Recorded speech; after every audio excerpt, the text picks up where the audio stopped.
Hello and welcome back, friends. It's BG, and we have a final for y'all. This is the Tamiya Nissan GT-R. This is from 2008, I believe the box art was saying.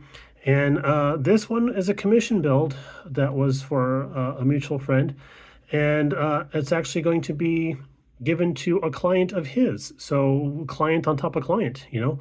I'm not able to actually go into specifics about the client because I honestly don't really know much about what the client's client is. So it's kind of a double secret situation, I guess.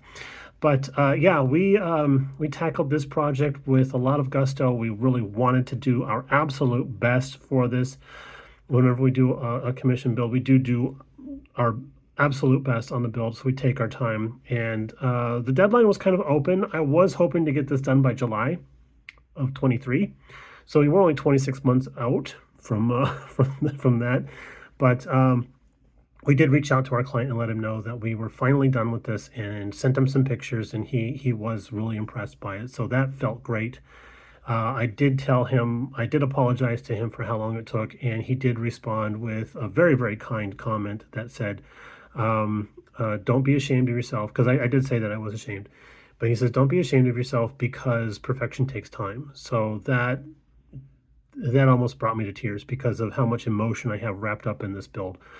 And yeah, there's a lot of emotion wrapped up in this guy because of the struggles that we were having. And it's not because the kit was bad. It's just because the kit is very different from what I'm used to dealing with. And I was trying to do my absolute best with something that I was had very little familiarity with. So I was pushing the envelope of my skills in a couple of different ways. There's a lot of masking on this kit. So if you're not proficient with masking yet, you might want to get the kit and practice that, use this kit for practice, or maybe you want to do some practice before you start tackling a kit like this.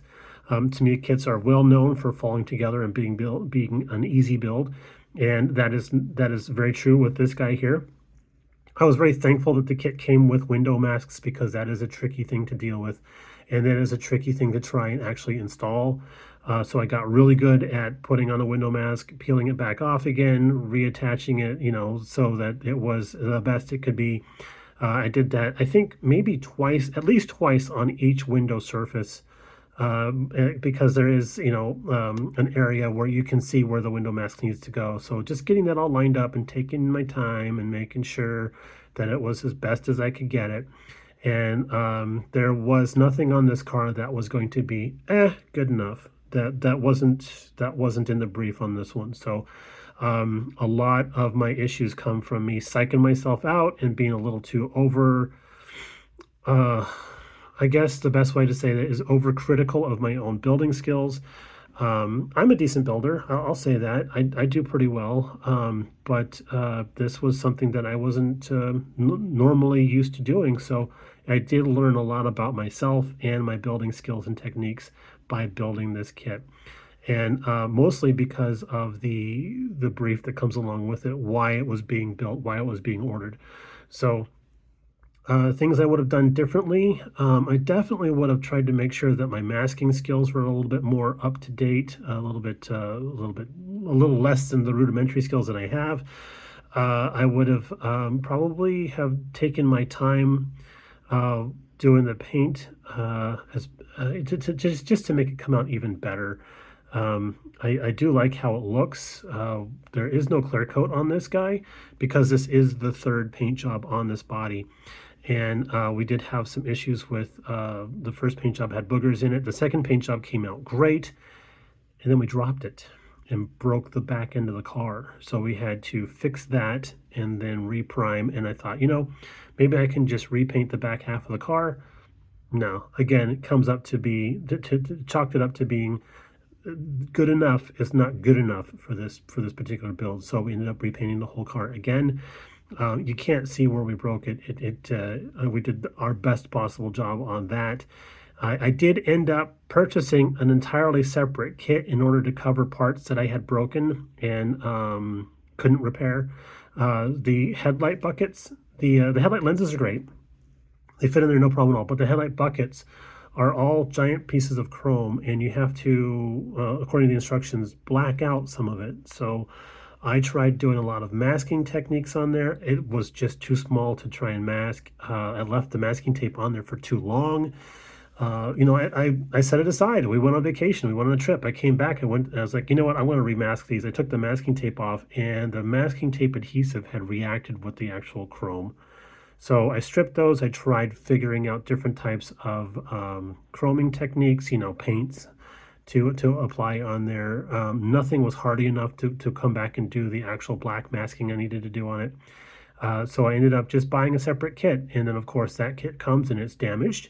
So I sent it back. This is all through Amazon. Sent it back, got a third kit, but that took twice as long as it did to get the first kit because the seller didn't have any more, and he had to get one out of Japan to send to us in order to complete the order, which I fully stand by. I think that is amazing. It did take a little longer than normal, but they were able to help us out, and the customer service was awesome. So that was great. Loved it. So the client did supply a photo etch set for the kit that Tamiya offers. I think it's about 15 bucks or whatever, but that $15 gets you a lot of really cool stuff, like machined aluminum exhaust tips we see in the back here. The actual brake rotors are photo etch, which was cool because we went over those with sanding sticks in order to give them a little bit of a rough surface, give them some lines, some scratches, I guess the best way to make them look used. Little bits underneath the hood here and there, and then of course the flappy paddles that go behind the steering wheel, those are photo etch also. And then the client did supply some 3D printed license plates. There was a large assortment of both American and Japanese plates, and he said, use whatever you like to do. So I opted for some Japanese plates since this is a Japanese spec car. He wanted it built in the right-hand drive version. So we went with license plates that I believe, according to my limited research abilities, are from the area of Japan that Nissan's headquartered in. So hopefully that's true. If you guys are in the know about that kind of stuff, I would really like to know how far off we are or how close we got. But the kit does come with metal transfers, and if you're not familiar with those, it's just usually like a little postage stamp sized a piece of card that has like actual metal adhesive back pieces of metal that you can just apply to the car here and there. And this tag back here in the back, that's actually one of the pieces, and it is not colored. It's actually chromed, but the instructions say to lay down that red R over the top of that piece of metal transfer. I thought that's gonna look terrible. It doesn't. It looks amazing. I freaking love it. I think it's great. I was like, thank you, Mr. Tamiya. That's awesome. Around the side here, our wheels are actually the kit chrome with a couple of really light layers of TS70, TS71 Tamiya smoke. Just a couple of light passes of those. The client really liked how that looked, so we went ahead and went with that.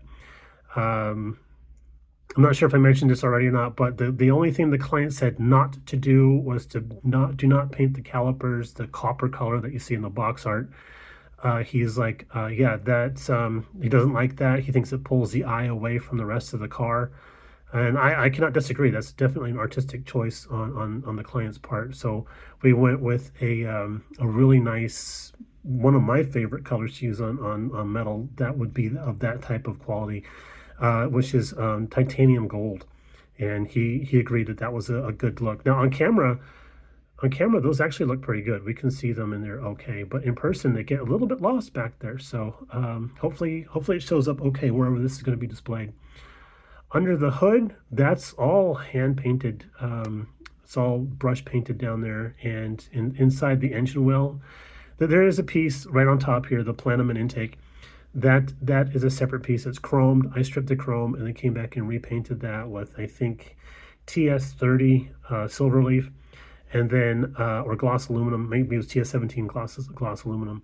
But everything else in there is hand painted, hand brush painted, and I learned a lot about brush painting. I tell you what, I thought I was pretty good at it. It got to the point where I went back and redid areas because I was actually getting better as I was working on this, figuring out different techniques and tricks, and went back and redid several areas in there. So like I said before, it was like, oh, okay, I got that painted. It doesn't look that good. It's good enough. No, nothing on this car can be good enough. It has to be top notch. So yeah, we did our very, very best with that. And like I said before, lots of complicated masking. I've learned a lot of different masking techniques. So it's just a path of self-discovery there. But the one thing about this build that I have to say is that I learned a lot about myself and what kind of pressure I put on myself to build something this nice. I don't think I'll ever take another commission build again, but I do welcome the opportunity to try and build something outside of my norm and do the closest I can to perfection on that build. So I do welcome that opportunity. But for right now, I'm just going to take a break off of trying to achieve perfection and just have some fun. Have some fun, I tell you. But this guy here is going to be like sending a kid off to college, I think, because it's been alongside my bench for so long. It's almost like a pet, you know. But the client really, really, really wants to have this now, so we're going to send it off to him Thursday. Actually, I'm going to deliver it to him on Thursday so I can get his personal reaction and see how, you know, if there's any issues. I don't know, maybe I have to take it back and tweak something. Who knows? But fingers crossed that's not going to have to happen. All right, y'all, this is run on long enough. I apologize for taking up too much of your day, but hopefully you stuck through this long. And dude, I tell you what, I know I've earned a bag of cookies. Why don't you go take one down too? We'll talk to you a little bit later on. Thanks for all the support, all the kind advice, and we wouldn't have done this. We wouldn't have gotten this across the finish line if it wasn't for you guys. So thank you all from the bottom of my heart. Take it easy, and we'll talk to you next one. Bye now.